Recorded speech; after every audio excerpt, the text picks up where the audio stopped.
নমস্কার, যুক্তি তর্ক সঙ্গে অর্কই আপনাদের স্বাগত। আপনাদের সঙ্গে আমি অর্কপ্রভ সরকার। সকাল সকাল কথা হলো মমতা বন্দ্যোপাধ্যায়ের অত্যন্ত ঘনিষ্ঠ, এই মুহূর্তে কলকাতায় আছেন, কিন্তু কলকাতায় মাঝে মধ্যে থাকেন, ভারতবর্ষের অন্য শহরেও মাঝে মধ্যে থাকেন, রাজনীতি করেন না, কিন্তু মমতা বন্দ্যোপাধ্যায়ের একেবারে ঘরের লোক, বলতে পারেন একেবারে রান্নাঘরের মানুষ। মমতা বন্দ্যোপাধ্যায় তাকে বিশ্বাস করেন। মমতা বন্দ্যোপাধ্যায়ের অনেক কাজ তিনি নিজের উদ্যোগে করে দেন, কিন্তু কোনোদিন ভোটে দাঁড়াননি। ওইরকম পলিটিক্যাল অ্যাম্বিশন তার আছে বলে অন্তত আমার মনে হয়নি। থাকলে অনেক আগেই তিনি নির্বাচনী লড়াইয়ে নামতে পারতেন। সেই ভদ্রলোকের সঙ্গে কথা হচ্ছিল বাংলায় কি হতে চলেছে সেই সম্পর্কে। তিনি স্পষ্টভাবে বললেন যে আপনিও তো রাস্তাঘাটে ঘোরাফেরা করেন, আমিও ঘোরাফেরা করি। যে বাসে, ট্রামে, চায়ের দোকানে মানুষের কথা শুনেছেন? তিনি বললেন, আমি বললাম হ্যাঁ শুনেছি। আসলে ওগুলো মানুষের মন বোঝার সেরা বিশ্ববিদ্যালয়। তিনি বললেন দেখুন, সবাই কিন্তু এক বাক্যে বলছে তৃণমূল মানে চোর।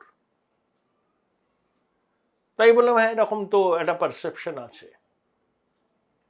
তখন তিনি বললেন এই পারসেপশন মানুষের যখন আছে, তার একটা অভিজ্ঞতা ইভিএমে পড়বে, অস্বীকার করে কোনো লাভ নেই, এবং সেটা শাসকের অনুকূলে যাবে না। দুই, তিনি বললেন দেখুন 2021-এর পরে এই সরকার কি করেছে? শুধু লক্ষ্মীর ভান্ডার। ওই লক্ষ্মীর ভান্ডার দিয়ে আপনি এই র্যাম্প্যান্ট করাপশনের অভিযোগকে কিভাবে ভোঁতা করবেন? আমি বললাম খুব সঙ্গত একটা প্রশ্ন তুলেছেন আপনি। তারপরে তিনি বললেন দেখুন, শুভেন্দু যেভাবে বলছে অন্নপূর্ণা ভান্ডার 3000 টাকা এবং প্রমিস করছে, তারও একটা পজিটিভ ইম্প্যাক্ট ভোটারদের মধ্যে, বিশেষ করে মেয়েদের মধ্যে পড়ছে। 4, তিনি বললেন আপনি তো ওই সময় 2009-এর পর থেকে 11 খুব কাছ থেকে দেখেছেন মমতা বন্দ্যোপাধ্যায়কে, তার রাজনীতিকে। মমতা যেখানে যেত, হ্যামলিনের বাঁশিওয়ালার মতো তার একটা ছিল, আকর্ষণ ছিল, পিলপিল পিলপিল করে তার পিছনে লোক ছুটত মমতা বন্দ্যোপাধ্যায়ের পিছনে। উনি বলছেন যে মমতা বন্দ্যোপাধ্যায় সভায় লোক হচ্ছে না, সেটা মমতা বন্দ্যোপাধ্যায় তাকে বলেছেন যে আমাকে এমন জায়গায় সভা দিচ্ছে যেখানে আমি লোকই পাচ্ছি না, এবং অভিষেক তুলনামূলকভাবে অনেক অর্গানাইজড ওয়েতে মিটিং করছে, সেজন্য লোক বেশি হচ্ছে।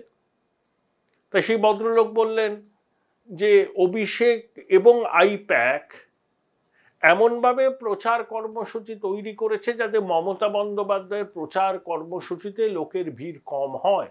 তিনি বললেন বিটুইন দ্য লাইন্সটা বুঝে নিন। এবং একই সঙ্গে বললেন ওনার এক পরিচিত একই সঙ্গে মর্নিং ওয়াক করেন, তার হাওড়াতে কোনো ফ্যাক্টরি আছে। 2-1 দিন আগে তিনি হাওড়ায় গেছিলেন, তিনি নাকি ভদ্রলোককে বলেছেন যে শুভেন্দুর সবাই যে ভিড় হচ্ছে অকল্পনীয়, ওটা অকল্পনীয়। আমি বললাম তাহলে তো ডাইস কাস্ট। উনি বললেন হ্যাঁ, মোরাললেস আপনি ধরতে পারেন ডাইস কাস্ট। এবং এবার ভোটে দেখুন সেইভাবে ফলস ভোট কেউই করতে পারেনি, এবং পরিযায়ী শ্রমিকরা এবার সেভাবে ভোট দিতে না আসায় তৃণমূলের একটু সমস্যা হয়েছে। এই হচ্ছে প্রেক্ষিত। সেই প্রেক্ষিতে মমতা বন্দ্যোপাধ্যায় কি বললেন যে এনডিএ মাফ করবেন, ইন্ডি জোট 315 পাবে, বিজেপি 190-95-তে থেমে যাবে। আচ্ছা, উনি তো ইন্ডি জোটের কেউ নয়, হঠাৎ ওনার মুখে ইন্ডি জোটের কথা কেন? উনি ইন্ডি জোটের যদি ভালো চাইতেন তাহলে অধীর চৌধুরীকে হারাবার জন্য সব রকম চেষ্টা করেছেন। সম্ভব হবে না, এবারও অধীর বাবু জিতবেন, ওনার প্রার্থী তৃতীয় হবার সম্ভাবনা প্রবল। তাহলে লোকসভায় কংগ্রেসের নেতা, বিরোধী দলনেতাকে হারাবার জন্য ইন্ডি জোটের জন্য যিনি কুম্ভীরাস্ত্র বিসর্জন দিচ্ছেন, তার চেষ্টার তো কোনো ত্রুটি ছিল না। তিনি আবার বলছেন যে ইন্ডি জোট 315 আসন পাবে। এরকম দ্বিচারিতা ভূভারতে কোথাও আছে দেখেছেন? পশ্চিমবঙ্গে কোনো ইন্ডি জোট নেই, ইন্ডি জোট নাকি দিল্লিতে, আর উনি প্রেডিকশন করছেন 315। 284টা আসন যেটা 3 দফায় হয়েছে, সেই 3 দফায় 284টা আসনের মধ্যে এনডিএ 170 থেকে 172টি আসন পেতে পারে। 170 থেকে 172টা আসন পেতে পারে। অমিত শাহ সাক্ষাৎকারে বলেছেন যে শেয়ার মার্কেট চাঙ্গা হয়ে যাবে, যারা ইনভেস্টার তারা এখন স্টক কিনে রাখুন, অনেকটা কারেকশন হয়েছে, এখন কিনলে ভালো রিটার্ন পাবেন, এনডিএ 400-র কাছাকাছি আসন পাবে। এবং দেখুন দক্ষিণ ভারতে এবার বিজেপি কি বলবো আর কি, অভাবনীয় ফলাফল করবে। এবং পূর্ব ভারতে তামিলনাড়ুতে বিজেপি 7টি আসন পেতে পারে, কেরালায় 3টি, অন্ধ্রপ্রদেশে 6টি, তেলেঙ্গানায় 8 থেকে 9টা, কর্ণাটকে 18টা,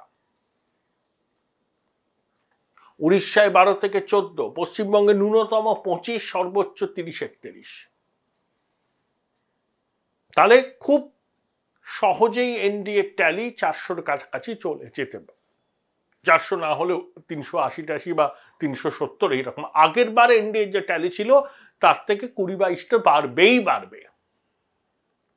তো মমতা বন্দ্যোপাধ্যায় কোথা থেকে হিসাবটা করলেন?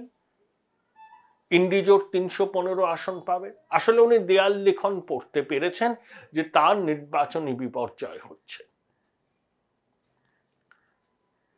মুসলমানরা তাকে ভোট দিয়েছেন 2021-এ, দুহাত উজাড় করে ভোট দিয়েছেন, কিন্তু মুসলমানদের একটা বড় অংশ, বিশেষ করে মালদা, মুর্শিদাবাদ, দিনাজপুরে এবার বাম কংগ্রেস জোটকে বেছে নিয়েছে। কারণ তারা মনে করছে বিজেপি বিরোধী লড়াইয়ে বাম কংগ্রেসের আন্তরিকতা তৃণমূলের থেকে বেশি। তৃণমূলের বিজেপি বিরোধিতা অনেকটাই মেকি।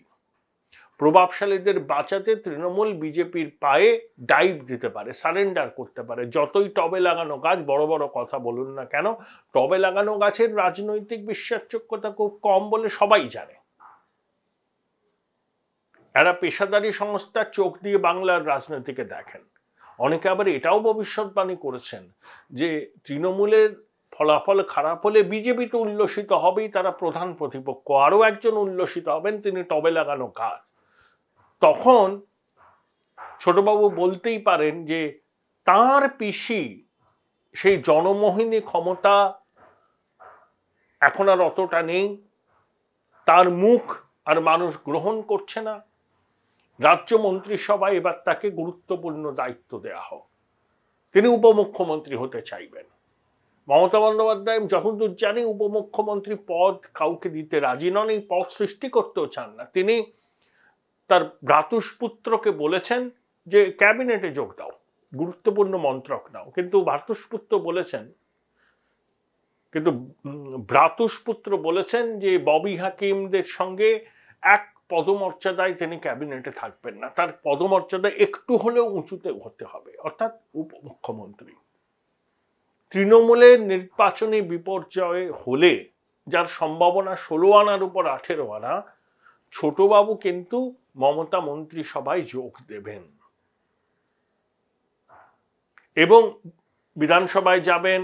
তৃণমূলের নির্বাচিত বিধায়করা বেশিরভাগই তার কাছে চলে যাবেন, মমতা বন্দ্যোপাধ্যায়কে চাঁদ সওদাগরের মনসা পুজো করার মতো দেখা করে পায়ে হাত দিয়ে প্রণাম করে ছোটবাবুর কাছেই, তার কাছেই তাদের আনুগত্য প্রমাণ করার চেষ্টা করবেন। অর্থাৎ মমতা বন্দ্যোপাধ্যায় ধীরে ধীরে অবসরের গ্রহে চলে যাবেন, থাকবেন হয়তো তিনি মুখ্যমন্ত্রী, কিন্তু রিয়েল যে ক্ষমতা, যে রিয়েল পাওয়ার, সেটা কিন্তু তার ছোটবাবুর হাতেই থাকবে। এটা ছোটবাবু চাইছেন। জানি না এই পরিকল্পনা শেষ পর্যন্ত সফল হবে কিনা। 4 জুনের পরে কেন্দ্রীয় এজেন্সির দুর্নীতি বিরোধী তদন্ত জোরদার হয়তো হবে। সুপ্রিম কোর্ট 16 জুলাই শিক্ষক অশিক্ষক কর্মচারী নিয়োগের রায় দেবে। মাননীয় বিচারপতি অমৃতা সিনহার ইজলাসে ওই লিপস অ্যান্ড বাউন্সের শুনানি চলছে, তারও একটা ফয়সলা হবে। বাংলার রাজনীতি শুরু হবে 4 জুনের পর। মুখ্যমন্ত্রী একটা জিনিস বুঝে গেছেন যে এবার বিপর্যয় অবশ্যম্ভাবী। দক্ষিণবঙ্গ যেটা তৃণমূল শক্তিশালী, সেখানেও বিপর্যয় রোখা যাবে বলে তিনি মনে করছেন না। তাই কর্মী সমর্থকদের চাঙ্গা করার জন্য অবিশ্বাস্য কথা বলছেন। ইন্ডিজোট 315 পাবে, বিজেপি এনডিএ 190 থেকে 95টা আসন পাবে। এনডিএ জোট 368টার কমে আসন পাবে বলে আমার মনে হয় না।